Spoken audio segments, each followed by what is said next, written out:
성경 말씀을 읽어드리겠습니다. 오늘 말씀은 에베소서 2장 1절부터 10절까지입니다.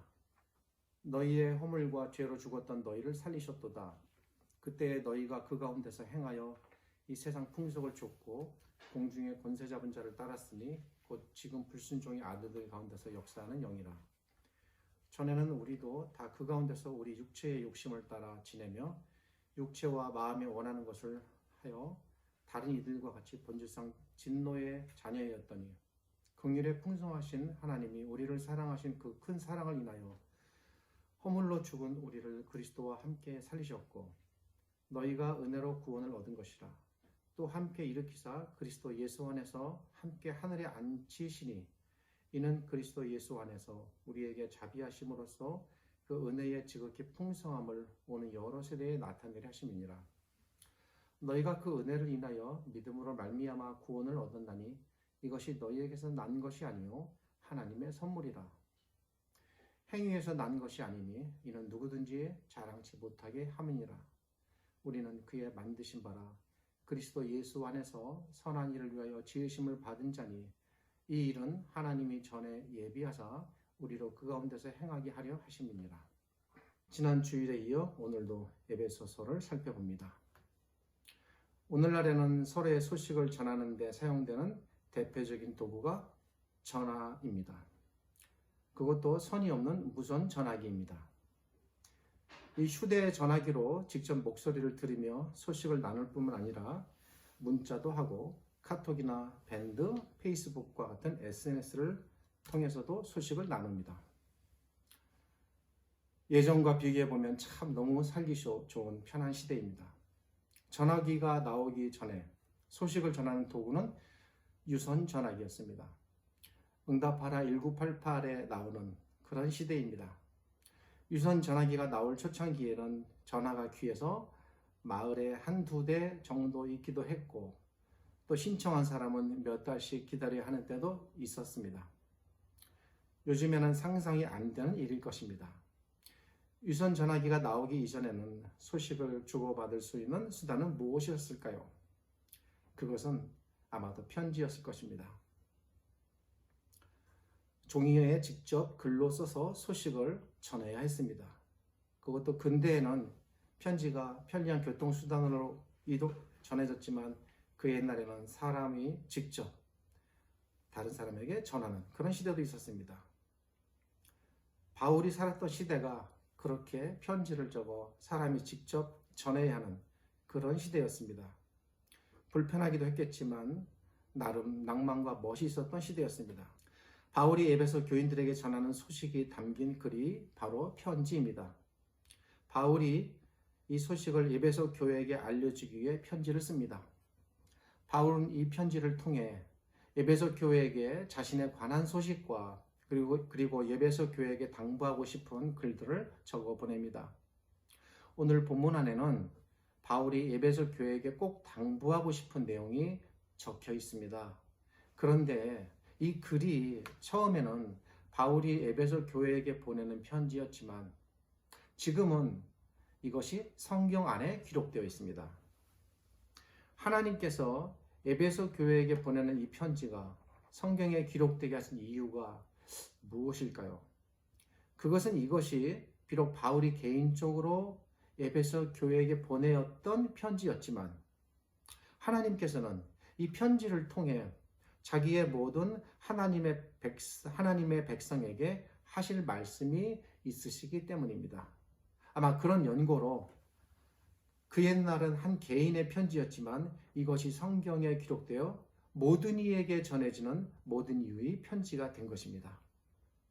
바울이 에베소 교인들에게 이 편지를 통해 뭔가를 가르치고 깨닫게 하고 싶은 것이 그때 있었듯이 하나님께서는 이 에베소서라는 이 편지를 성경 안에 기록하게 하셔서 이제 우리 모두에게 가르치기를 원하신다는 겁니다. 이런 의미에서 이 에베소서는 더 이상 바울 개인의 편지가 아닙니다. 이 편지는 우리들에게 보내지는 하나님의 편지입니다. 그래서 우리는 이 에베소서를 읽을 때 하나님께서 우리에게 주시는 하나님의 편지로 읽고 받아들이시기를 원합니다. 그래서 오늘 설교 제목도 하나님의 편지다라고 한번 정해봤습니다. 우리가 이 편지의 수신자라는 관점에서 이 말씀의 의미를 생각해 보아도 무방할 듯합니다. 오늘 이 본문을 통해 하나님께서 우리에게 전하고자 하시는 편지의 내용은 전체 10절인데 내용에 따라 그것을 나눠보면 세 부분으로 나누어집니다. 첫 번째 하나님의 편지의 내용은 1절부터 3절까지입니다. 1절부터 3절 안에는 하나님께서 우리를 구원하시기 전에 우리가 예전에 어떤 상태였는가를 알려주는 내용이 나옵니다. 예전에 어떤 상태였는지를 그걸 말하는 겁니다.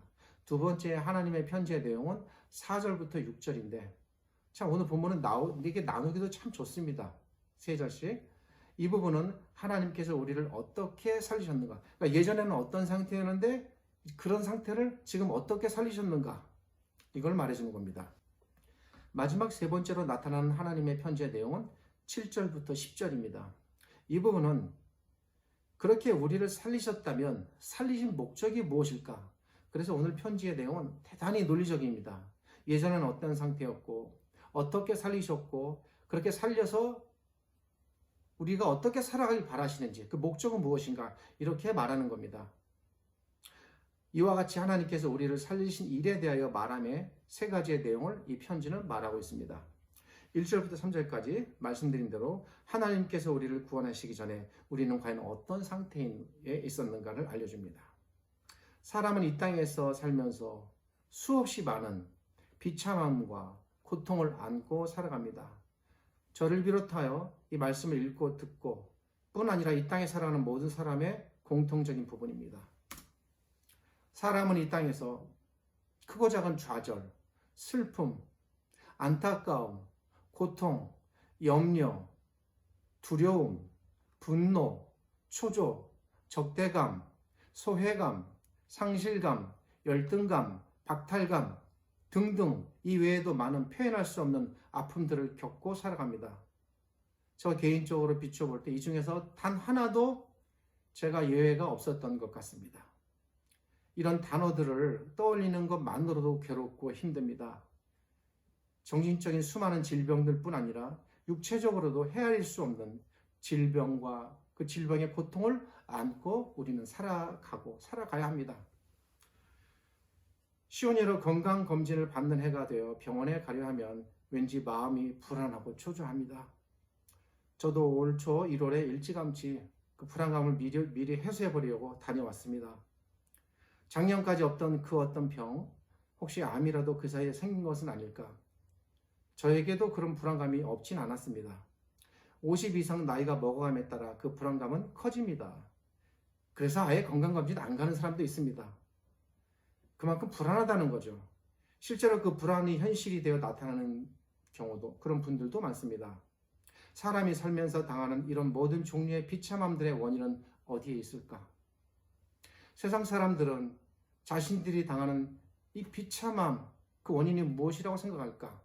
길을 가는 사람들을 붙들고 물어보면 아마도 대부분의 사람들이 돈 때문이라고 많은 사람들이 말할 것입니다. 돈이 없어 불행하고 돈이 없어 힘들고 고통당하고 두렵다고 말할 것입니다. 물론 현실적으로 그런 원인도 없지 않다고 말할 수는 없습니다. 우리는 과연 어떻습니까? 그러면 반대로 한번 생각해 봅시다. 원하는 만큼 돈이 있으면 그러면 이런 그동안 내 마음속에 있던 불안감들 다 없어질까요? 어떻게 해서라도 이 고통에서 벗어나려고 경제적 자유를 통해 장래의 두려움으로부터 해방되려고 사람들은 부단히 애씁니다. 그렇게 해서 경제적 자유가 이루어지면 이제 모든 불안도 다 사라지는 걸까? 참으로 이것은 잘못된 생각입니다. 이것은 너무나도 큰 오해입니다. 우리 인간이 그렇게 연약하고 무지하다는 겁니다. 돈이 결코 문제 해결될 수 없음을 어쩌면 알고 있습니다. 그래도 거기에 의지하는 것입니다. 그렇다면 사람이 당하는 이런 비참함의 원인은 정말 무엇일까? 자, 다른 방향에서 우리 한번 또 찾아보겠습니다. 내가 능력이 부족하기 때문일까? 아니면은 내 주위에 있는 사회와 국가의 문제인가? 나라가 제 역할 못해서 내가 비참해지는 것인가? 그렇게 찾는 사람도 있습니다. 게으르고 무능력해서 나의 못남 때문에 내가 비참한 것일까? 그런데 원인이 있지도 않습니다. 약간 힘들 수는 있겠지만 비참함의 본질적 원인은 될 수 없습니다. 원인이 전혀 여기에 있지 않은데 이런데 문제를 찾으려다 보니 문제는 해결이 안 되고 힘들어지고 세월이 흘러가면 남은 것이 후회뿐인 삶을 살다 그렇게 개인이 쓰러져가는 촛불처럼 이 땅을 살다가 사라지는 것입니다. 남들보다 더 배워야 하고 남들보다 더 좋은 대학에 들어가야 되고 내가 들어가는 대학이 어떤가를 생각하지 않고 자꾸 비교하여 내 대학을 다른 대학과 생각합니다. 남들보다 더 좋은 직장에 다니라고 누가 봐도 괜찮은 직장인데 비교하면 한없이 초라해 보입니다. 남들보다 더 많이 돈을 벌려 하고 넉넉한데도 남들과 비교합니다.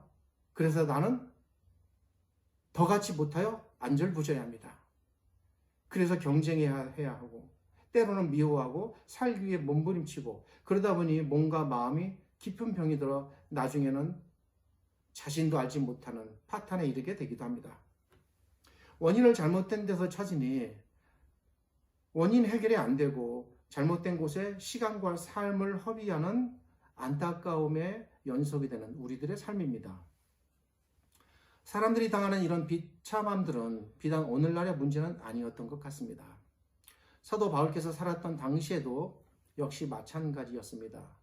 그들의 비참함이 얼마나 극심했는지, 그들이 얼마나 안타까운 삶을 살았는지, 물론 바울은 우리가 생각하는 이런 현실적인 삶의 방향에서 말하고 있지는 않지만 바울은 바로 그런 설명들을 하지 않고 핵심적으로 본질적으로 치고 들어갑니다. 바울이 말하는 원인은 무엇일까? 너희는 죽었던 사람들이다. 이것이 바울이 보는 그들의 비참함의 상태입니다. 죽음보다 더 비참함은 없습니다. 바울이 볼 때 그들은 너무나도 비참하고 안타까워 살았으나 죽은 사람과 같은 그런 존재들이었던 것입니다. 여러분이 아무리 비참해도 죽어 썩어가는 시체만큼 비참할 수 있겠습니까? 바울은 그렇게 죽어 썩어가는 그런 사람으로 말하는 것이니 그들의 비참함을 얼마나 신랄하게 지적하는 것인지 알 수 있습니다. 바울이 말하는 이 비참함의 원인은 무엇일까? 결론을 미리 이건 다 제가 과정을 세세하게 말씀드릴 수 없습니다. 결론을 말씀드리면 죄입니다.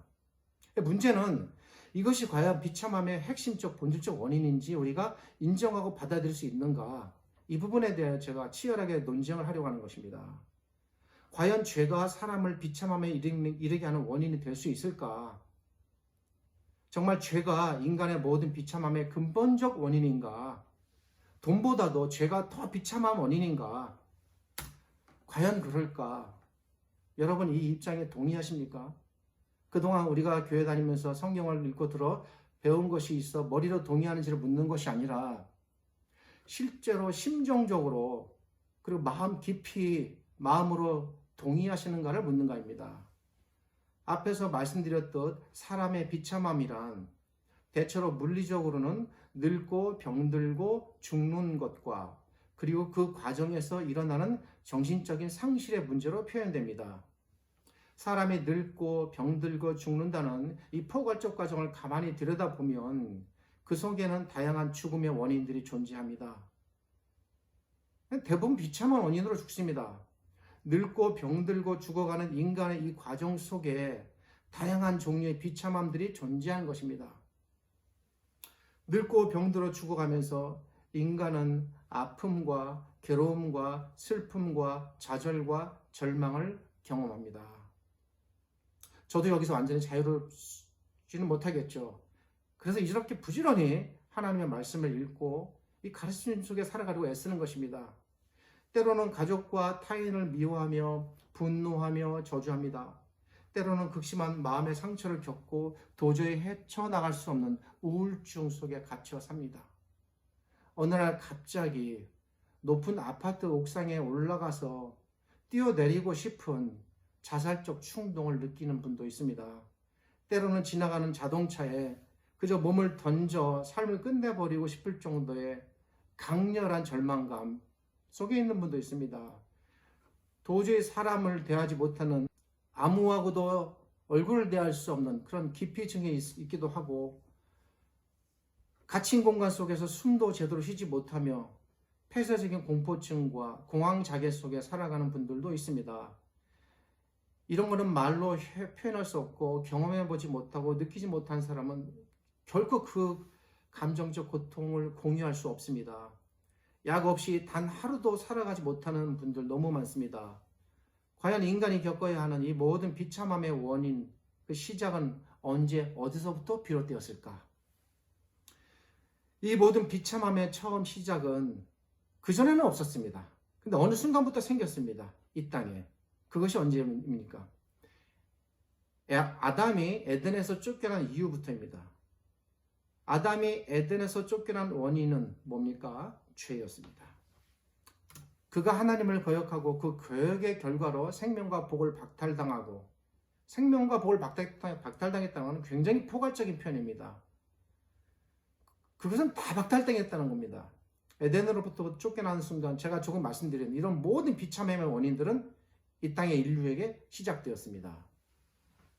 그러므로 우리가 겪는 모든 비참함에 대하여 물론 우리의 죄와 우리의 책임으로부터 우리가 자유롭지 못하겠지만, 설령 우리가 아무 죄를 안 짓고 산다 할지라도, 물론 불가능한 일이지만 그렇다 할지라도 우리는 나의 행위와 상관없이 이미 우리가 그런 가운데 우리 조상으로부터 그렇게 태어났기 때문에 근본적으로 우리는 우리의 모든 비참함으로부터 단 한 가지도 자유로울 수 없는 그러한 생태적인 비참함을 안고 태어났다는 것입니다.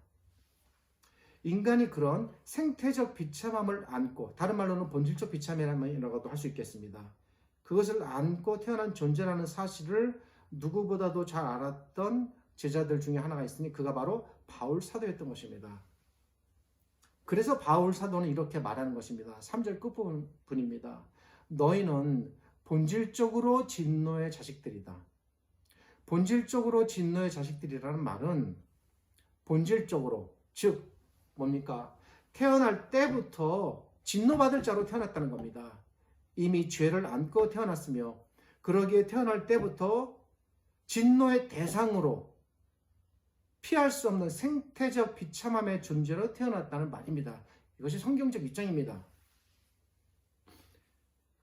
이 편지를 썼던 바울도 과거 그러했고, 베드로를 비롯한 예수님의 모든 제자들도 그러했으며, 이 땅의 모든 살아있는 존재들은 다 그렇게 비참함을 안고 태어난 사람들입니다. 그리고 바울은 또 로마서에서 이렇게 말합니다. 로마서 3장 4절과 10절입니다. 사람은 다 거짓되다. 의인은 한 명도 없다. 하나도 없다. 이것이 인간 본질에 대한 바울의 최종적 판단이고 결론입니다.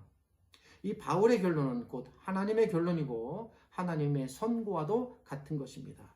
이 세상에 의인은 없다. 이 세상에 선한 사람은 아무도 없다. 모든 인간은 악하다. 그러므로 스스로 그 어떤 비참함에서 자기 힘으로 나올 수 없다. 죄가 인간의 모든 비참함의 근본적 원인이다. 나머지 원인들로 인하여 아까 말씀드린 여러 가지 주변적인 원인이 있겠지만 그것은 부수적이지 2차적인 원인들입니다. 1차적 본질적 원인이 되지 못합니다. 이것이 바울의 판단이고 성경의 입장이고 그리고 하나님의 결론입니다. 그러므로 인간의 모든 비참함의 원인은 돈이나 학력이나 직업이나 능력이나 건강으로 인해 오는 것이 아니고 오직 죄 때문이다. 이렇게 우리는 결론 내려야 합니다. 이렇듯 우리 모두의 비참함의 원인이 죄에 있기에 우리가 이 비참함의 문제를 근본적으로 해결하려면, 우리가 이 비참함으로부터 온전히 벗어나려면 어디에서 찾아야 되겠습니까? 역시 죄에서 해결의 실마리를 찾으려고 해야 합니다. 요약하자면 죄의 문제가 해결되면 비참함의 문제 해결됩니다. 나머지를 위해서 우리가 해야 할 노력 부분들은 물론 많이 있겠지만 우선 여기에 주목해야 합니다. 바울은 이런 비참함의 과정을 좀 더 생동적으로 생생하게 묘사합니다.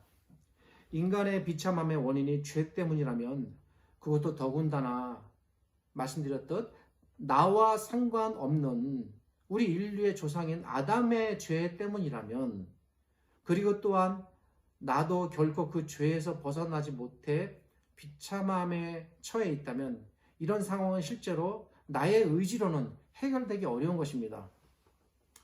마치 나보다 더 힘이 센 그 무엇이 나를 꽉 묶고 나를 아무데도 가지 못하게 하는 상태로 나를 끌고 다니는 것과 같은 그런 현상과도 같습니다. 굳이 설명드린다면 억울함은 좀 풀어드릴 수 있습니다. 아담의 죄가 이미 내 안에 내재되어 있고 그로 인해 내가 죄로부터 자유롭다 못하다 보니 억울한 생각은 드는 것입니다. 그렇게 타고난 죄와 그리고 그것으로부터 오염된 나의 자아로 인해 생겨난 나의 죄들이 이중 삼중으로 나를 비참함으로 몰아넣습니다. 그러니 내 힘으로 벗어날 길이 없고 이것이 마치 어떤 큰 힘이 나를 꽉 묶고 마음대로 끌고 다니는 것과 같은 현상입니다. 그래서 바울은 이러한 인간의 비참함에 대하여 이렇게 말합니다. 이는 마귀가 인간을 마음대로 이리저리 끌고 다니면서 온갖 농락을 다 하는 것과 같아. 바울 사도께서는 이리 본 것입니다. 그래서 바울 사도께서 2절에서 이런 마귀에 보이지 아니하는 영향력을 두고 이렇게 말합니다.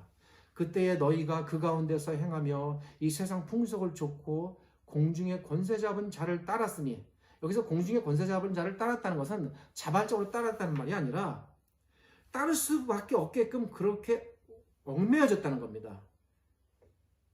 지금 곧 불순종의 아들들 가운데서 역사하는 영이라.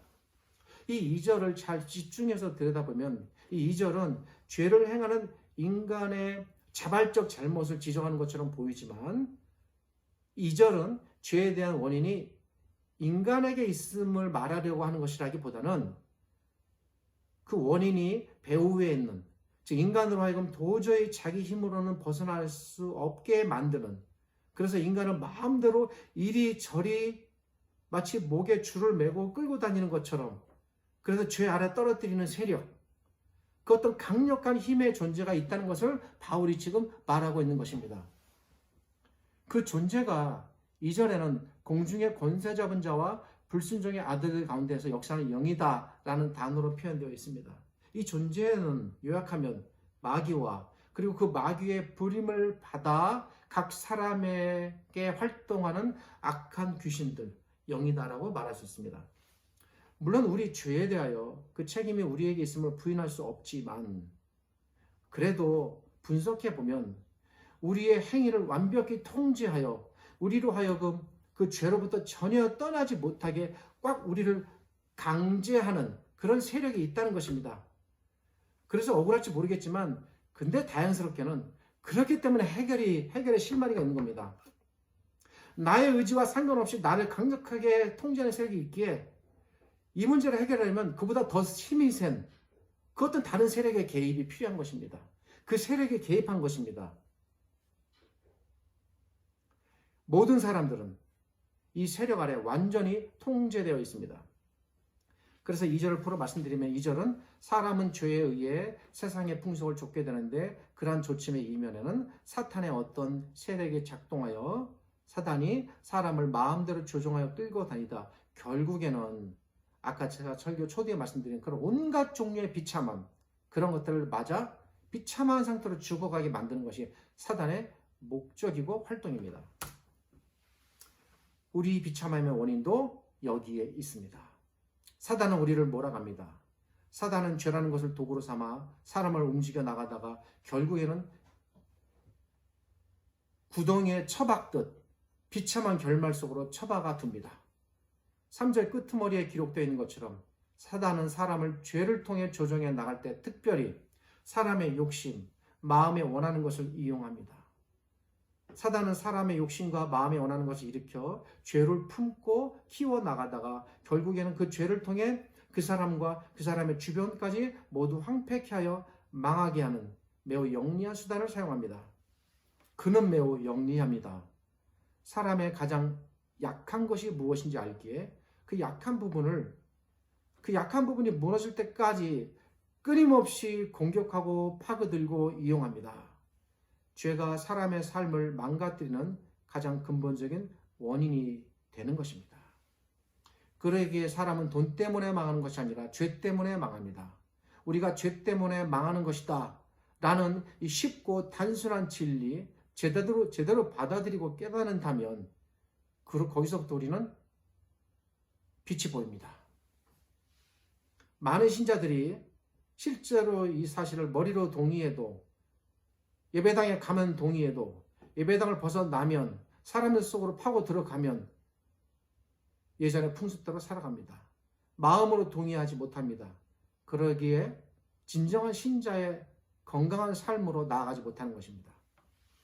원인이 죄에 있기에 사람이 진정으로 비참함에서 벗어나려면, 그동안 처해 있던 비참함으로부터 회복되려면 죄에서 문제 해결을 찾아야 합니다.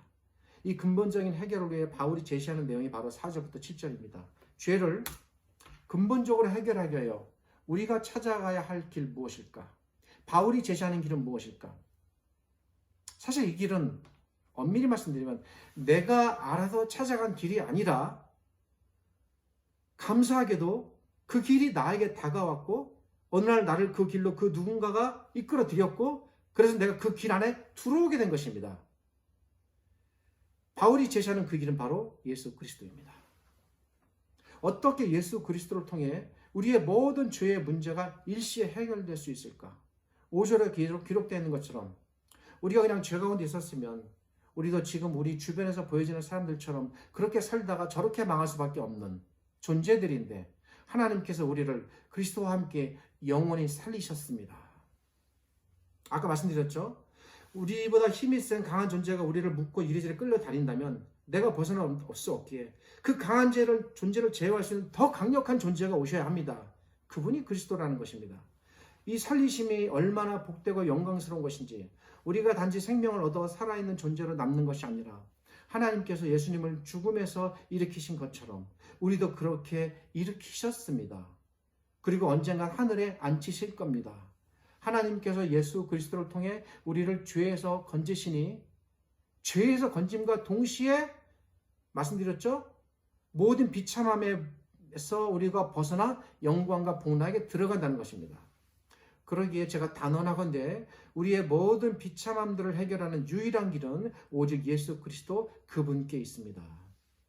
하나님께서 그리스도를 통해 우리를 이렇게 건지신 일에 대해 바울은 5절과 6절에서 세 가지 동사를 사용하여 상세하게 알려줍니다. 그것은 우리를 살리시고 일으키시고 앉으셨다라는 것입니다. 굳이 여기에 의미를 붙여 해석한다면, 살리셨다는 말은 죽게 된 우리를 그냥 죽어가는 존재로 방치해 두지 않으시고 죽음에서 살리셨다는 말입니다. 그 다음에 일으키셨다는 말은 하나님께서 우리를 살리신 그대로 두지 않으시고 우리로 하여금 하나님의 자녀로 살아가도록 이끌어 세우셨다는 말입니다. 하나님께서 아담을 지으시고 생기를 주어 누워있는 아담을 살아 일으키신 것처럼 우리를 그렇게 세우셨다는 말입니다. 다음으로 앉히셨다는 말은 우리를 영원하고 복된 자리에 들게 하셨다는 말입니다. 이 땅에서뿐만 아니라 장차 들어갈 하나님의 나라에서도 누릴 그런 자리를 준비하셨고 우리에게 지금 준비되어 있다는 말입니다. 이 땅에서 그리스도와 함께 모든 복과 기쁨을 누리게 하시고 장차에는 그리스도와 함께 하나님의 나라에서 영광을 누리게 하십니다.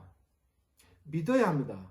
이 모든 것들이 죄의 문제가 해결됨으로써 동시에 일시적으로 우리에게 주어진 영광들입니다.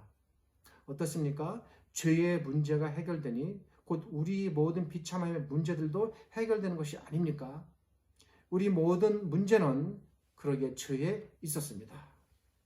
마치 앞을 가리웠던 안막이 제거되면 생각해 보십시오. 눈앞에 눈을 가리고 있었던 그 안막만 제거되는 것이 아니라 안막이 제거된과 동시에 온 세상을 비추는 밝은 태양의 빛이 한가득 내 눈의 동체 속으로 들어와 나를 눈부시게 만들듯 우리 앞에 놓여있던 죄의 안막이 거쳐지면 그 죄의 안막만 거쳐지는 것이 아니라 거쳐짐과 동시에 온갖 밝은 하나님의 빛들이, 저 천국의 빛들이 나의 영적 시력의 동체 속으로 들어오는 것입니다. 그래서 나를 환하게 비추는 겁니다.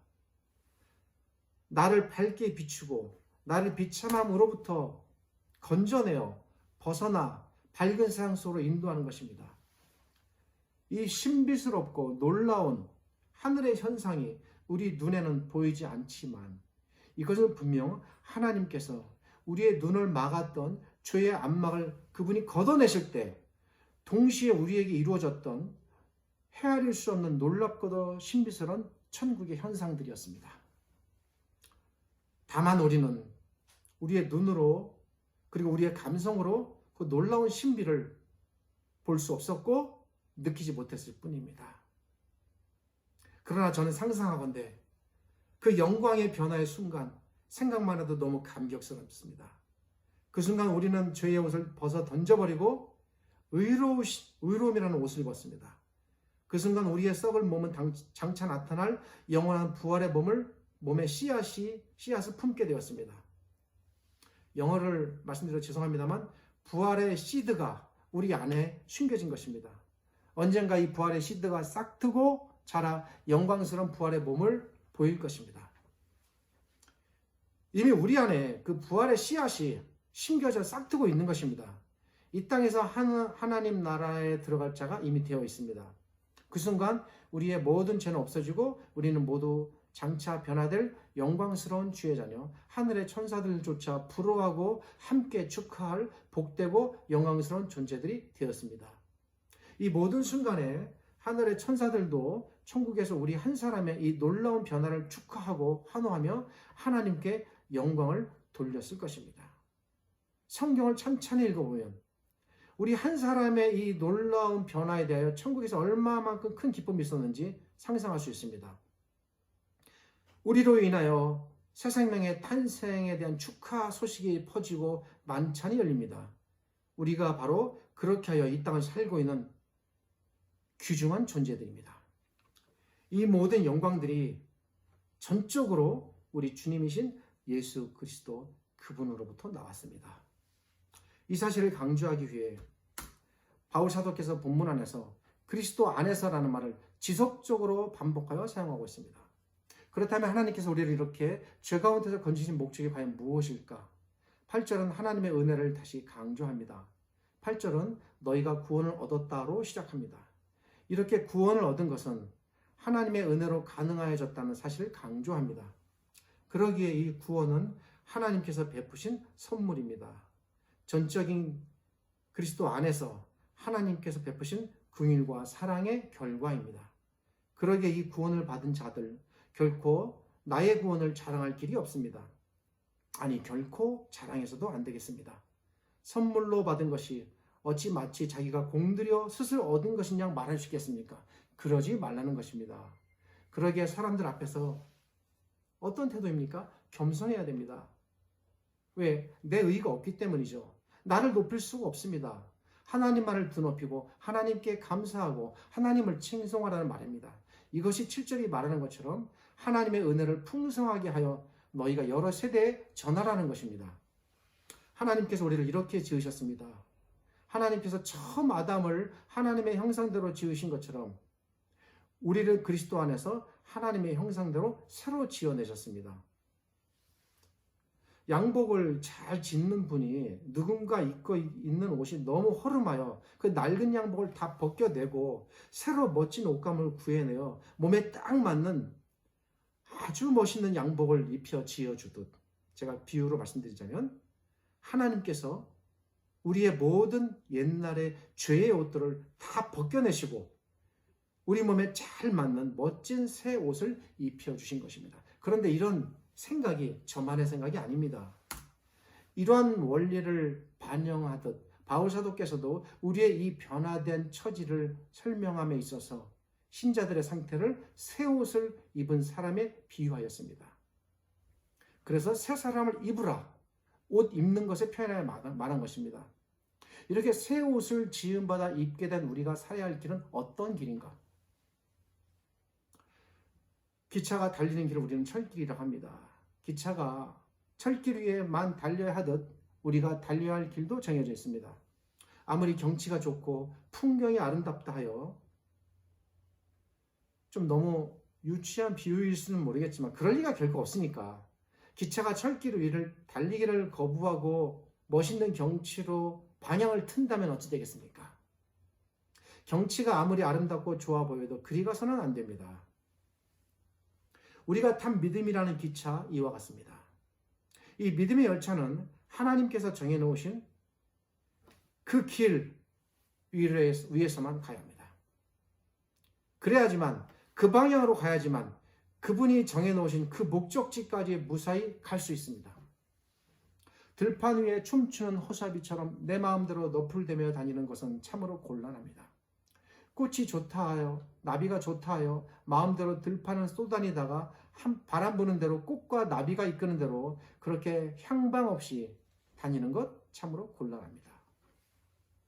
바울 사도께서 10절에서 우리는 그의 만드신 바라라고 말하는 것처럼 우리 모두는 하나님의 작품입니다. 새롭게 태어나고 새롭게 그려진 하나님의 작품입니다.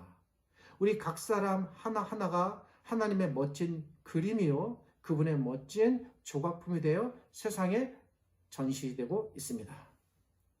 우리 모습, 우리 행위, 우리 삶이 그대로 세상에 보여지는 겁니다. 물론 욕먹는 짓도 하는 사람 많지만 정반대로 밝게 비치고 영광을 드러낸다면 그보다 기쁜 일은 없습니다. 우리를 새롭게 지으신 하나님 그분의 손길을 세상에 나타내라는 것이 우리를 지으신 목적입니다. 하나님께서 우리를 지으신 목적이 여기에 있습니다. 우리를 그리스도 안에서 죄에서 완전히 일으켜 새로운 존재가 되게 하신 목적이 여기에 있는 것입니다. 바울 사도께서 에베소 교회에게 하나님의 만드신 목적을 따라 살라 말했듯 하나님께서 이제 이것을 하나님의 편지로 삼아 우리에게 이제부터 우리도 그렇게 하나님의 목적대로 살라는 것입니다. 그렇게 살아서 세상에 하나님을 드러내라는 것입니다. 모 대학의 글귀처럼 세상을 빛내는, 세상을 비추는 그런 자들로 살아가는 것입니다.